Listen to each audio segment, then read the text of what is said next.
They say a single moment can unravel years of comfort. For me, that moment came at our college reunion, surrounded by old friends, fading laughter, and a version of my wife I hadn't seen in years. Her name is Claire.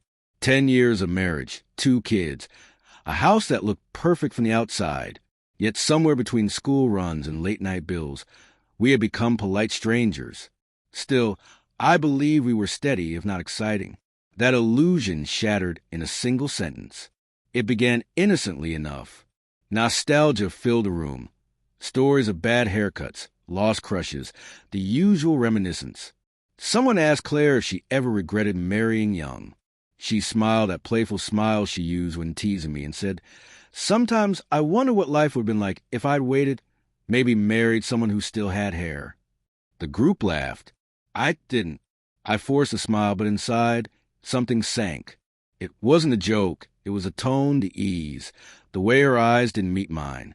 For everyone else, it was harmless fun.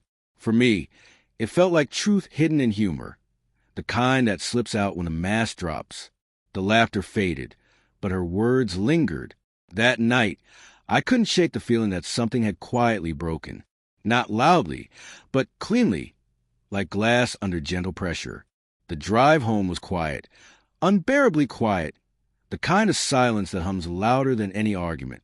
Claire scrolled through her phone, smiling faintly at reunion photos. I kept my eyes on the road, pretending not to notice.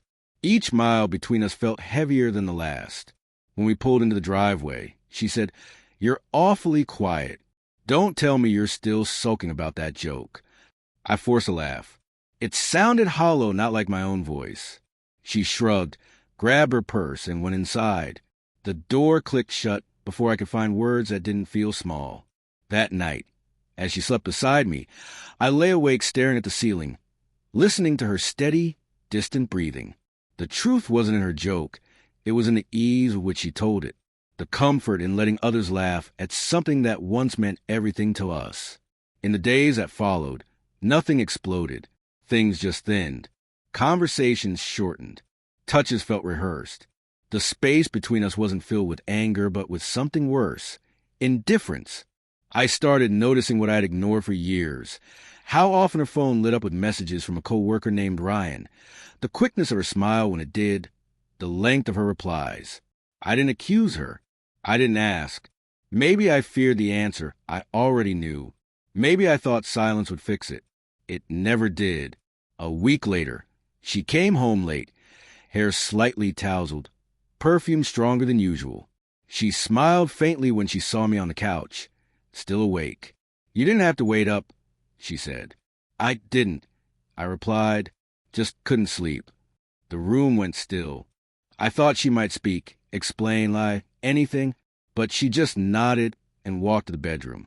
I heard the soft click of the door, and with it, something inside me finally let go. The next morning, I didn't confront her. I made breakfast, packed the kids' lunches, went to work like always, but I had stopped being her husband that night. I was just a man fulfilling obligations. She noticed. Maybe that's what unsettled her. The quiet shift in me. The man who used to fight, plead, or question had stopped caring. A month later, she tried to bring up the reunion. "I was only joking, you know," she said softly. "You used to laugh at everything."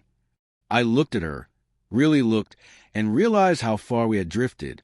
"Yeah," I said, "but not everything's funny anymore." She blinked, unsure what to say.